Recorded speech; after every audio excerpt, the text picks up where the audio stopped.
Good morning sir. Good morning. मेरा एक question है कि अब जब ट्विंस प्रेगनेंसी होती है आईवीएफ से या नेचुरल होती है, अपने यहाँ जब पेशेंट आते हैं तो आप जब उनका फर्स्ट ट्राइमेस्टर स्क्रीनिंग करते हैं तो आप उनको डबल मार्कर का सलाह नहीं देते, आप डबल मार्कर नहीं कराते, ऐसा क्यों?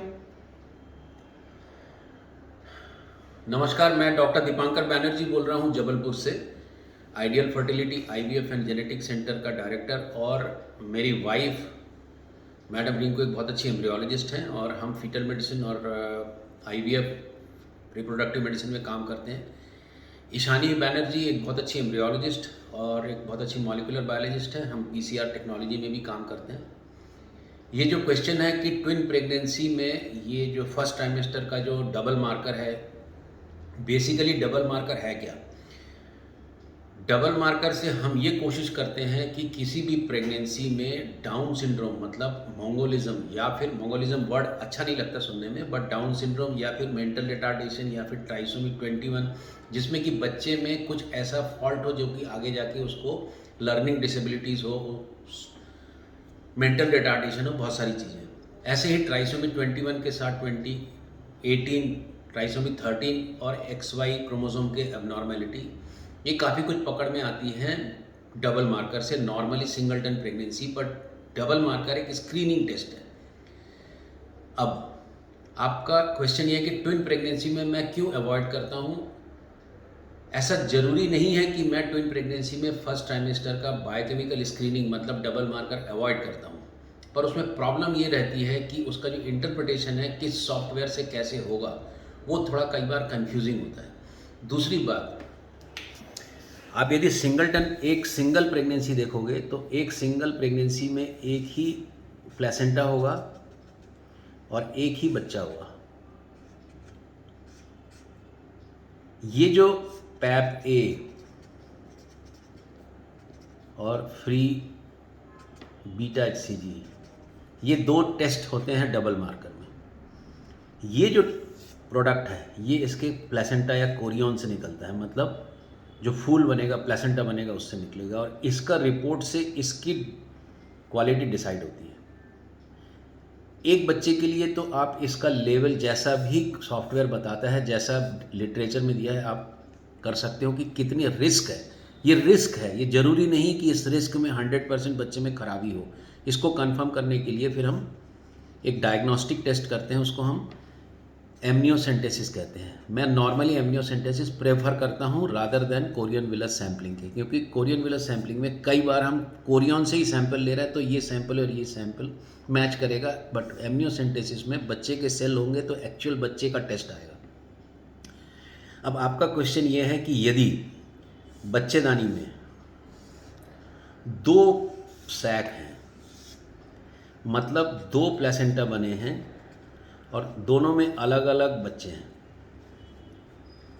तो ये ट्विन प्रेगनेंसी कहलाएगी। ऐसी ट्विन प्रेगनेंसी जो दो अंडे से बनी हो, तो दो अंडे से दो अलग अलग तरीके के बच्चे रहेंगे, उसको डाइजाइगोटिक ट्विन बोलते हैं।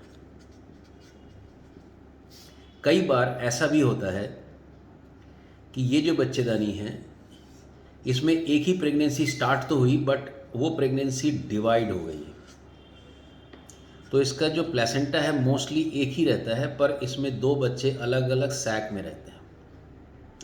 ये जो प्रेगनेंसी के जो ट्विन्स हैं ये एक ही अंडे के फर्टिलाइजेशन होने के बाद डिवाइड हुए, तो ये मोनोजाइगोटिक हो गया। अब जब आप डबल मार्कर का टेस्ट करते हो तो ये टेस्ट इस प्लेसेंटा से निकले हुए सैंपल का टेस्ट है। अब इसमें जो प्लेसेंटा है ये अलग अलग हैं और अलग अलग बच्चे हैं और अलग अलग अंडे से बने हैं, इसलिए सब में रिस्क अलग अलग है। अब जब इसका टेस्ट आप इधर कराओगे तो ये किसका रिपोर्ट देगा, ये एक लॉजिक है कि ये किसका रिपोर्ट देगा, इसका देगा कि इसका देगा। यदि ये डाइजाइगोटिक अलग अलग अंडे से बने हैं, एक ही बार में फर्टिलाइज होकर दोनों बैठ गए, जैसे आईवीएफ में होता है, इस केस में चूंकि ये प्लेसेंटा एक ही है, दो बच्चे हैं, तो आप मान सकते हो कि इसमें से जो निकलेगा वो इनका कंबाइंड एक इफेक्ट देगा, तो हम इसका रिस्क निकाल सकते हैं। कुल मिला के जो देखा गया कि फर्स्ट ट्राइमेस्टर के बायोकेमिकल रिस्क में जब हम ये चीज़ें सॉफ्टवेयर में डालते हैं तो वो एक कैलकुलेट करके डाइजाइगोटिक और मोनोजाइगोटिक का रिस्क बता सकता है, बट इसकी जो करेक्टनेस है वो सिंगल प्रेगनेंसी से डेफिनेटली फॉल्स पॉजिटिव या फॉल्स नेगेटिव, मतलब गलत होने की संभावना ज़्यादा रहती है। हमारे पास में यदि पेशेंट टेस्ट का रिपोर्ट लेके आएगा तो हम इसका बच्चे का देखेंगे कि इसको देखेंगे कि इसका देखेंगे। इसमें फिर भी मोनोजाइगोटिक में रिस्क असेसमेंट एक ही अंडे से बना है तो रहेगा, इसमें अलग अलग रहेगा। चूँकि ये दो हैं तो हम इसका रिस्क मदर के एज को कम कर देते हैं। जैसे नॉर्मल हम 35 के बाद में सोचते हैं क्या डाउन सिंड्रोम ज़्यादा होगा, इसमें हम इसको 32 पे ले आते हैं। इसलिए जो आपका क्वेश्चन है कि मैं ट्विन प्रेगनेंसी में, खासकर डाइजाइगोटिक ट्विन्स में, मैं डबल मार्कर क्यों नहीं कराता हूँ, मैं डबल मार्कर ना करा के मैं इसका अल्ट्रासाउंड करना ज़्यादा पसंद करता हूँ। उसको एंटी स्कैनिंग बोलते हैं। इसमें एक सोनोग्राफी होती है। इस सोनोग्राफी में हमें ये देखना होता है, मैं डिटेल में नहीं जा रहा हूँ, आप मेरे पुराने एंटी स्कैन के देख सकते हैं। कुछ फीचर बच्चे में ऐसे होंगे जो इंडिकेट करते हैं कि इसमें डाउन सिंड्रोम हो सकता है। यदि ये बहुत अच्छे से किया जाए तो आप 80 to 85% बता सकते हो कि इसमें रिस्क है।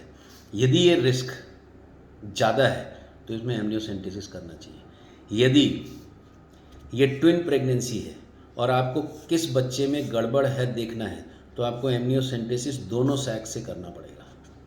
इसकी रिपोर्ट अलग आएगी, इसकी रिपोर्ट अलग आएगी। यदि ये डाइजाइगोटिक है, अलग अलग अंडे के फर्टिलाइजेशन से एक ही बार में बैठे हैं, जैसे IVF में होता है अधिकतर।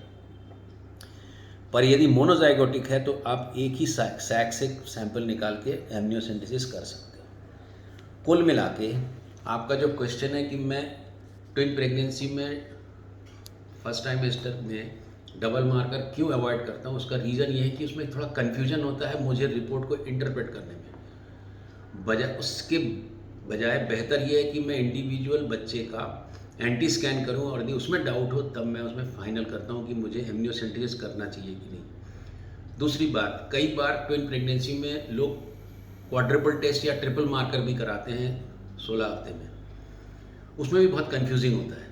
तो बेहतर ये है कि आप अल्ट्रासाउंड में ज़्यादा भरोसा करके, इवन ट्रिपलेट में भी अल्ट्रासाउंड पे ज़्यादा भरोसा करके, एंटी स्कैन पे भरोसा करके, नेज़ल बोन है कि नहीं, बहुत सारे फैक्टर्स हम देखते हैं। कुछ लोग ये भी पूछते हैं क्या हम सेल फ्री DNA करा सकते हैं, NIPT जिसको बोलते हैं। NIPT भी जब आप कराने जाएंगे तो NIPT में इस प्लेसेंटा से सेल निकल के मदर के सर्कुलेशन में आते हैं, उसको हम टेस्ट करते हैं ये सोच के कि ये सेल इसको रिप्रेजेंट करता है, पर ये हमेशा ऐसा नहीं है। तो इस NIPT में गलतियां होने के चांस बढ़ जाते हैं। बोलते भले ही हैं कंपनी वाले कि ये 99% है, पर ऐसा नहीं है और इसमें बहुत लिमिटेड इन्फॉर्मेशन मिलती है। अब यही टेस्ट यदि मैं मल्टीपल में कराऊं तो किस कोरियन से निकला सेल फ्री DNA है, यू डोंट नो। तो NIPT की भी जो सत्यता है, NIPT की भी जो ट्रूथफुलनेस है, वो कंफ्यूजिंग होने लगती है। तो बेटर है कि डायरेक्ट सेल बच्चे को देखें और उसमें बच्चे का टेस्ट करें, एंटी स्कैन करें, बच्चे का अल्ट्रासाउंड करें, उसमें मार्कर्स देखें एन्यूप्लॉइडी के या क्रोमोसोमल डिफेक्ट के, उस हिसाब से निर्णय लें। मेरे ख्याल से आपका जो क्वेश्चन था वो, और ये जो मैं आपको बता रहा हूँ ये एक रेफरेंस से ही बता रहा हूँ, ये एक रिप्रोडक्टिव जेनेटिक्स की क्लिनिक है और इसमें एक चैप्टर है, यदि आप जाएंगे पेज इसका 41 पेज पे, screening for aneuploidy in multiple gestation, the challenges and options. ये बहुत अच्छा चैप्टर है, इसमें बहुत सारी चीज़ें बड़ी क्लियर कट दी गई हैं कि factors associated with twin pregnancy, maternal age का क्या इफेक्ट है, अल्ट्रासोनोग्राफी कैसे होगी, आप बहुत सारी चीज़ें, सेल फ्री DNA स्क्रीनिंग कैसी होगी, first trimester integrated screening, biochemical screening. कुल मिला के यदि 2 से ज़्यादा प्रेगनेंसी हो तो हम केवल NT measurement is the only method other than maternal age, इसी पे भरोसा करना पड़ता है। ये हमारा एक टेक्निक होता है एन्यूप्लॉइडी स्क्रीनिंग या डाउन सिंड्रोम ढूंढने का मल्टीपल प्रेगनेंसी में। सुनने के लिए बहुत बहुत धन्यवाद।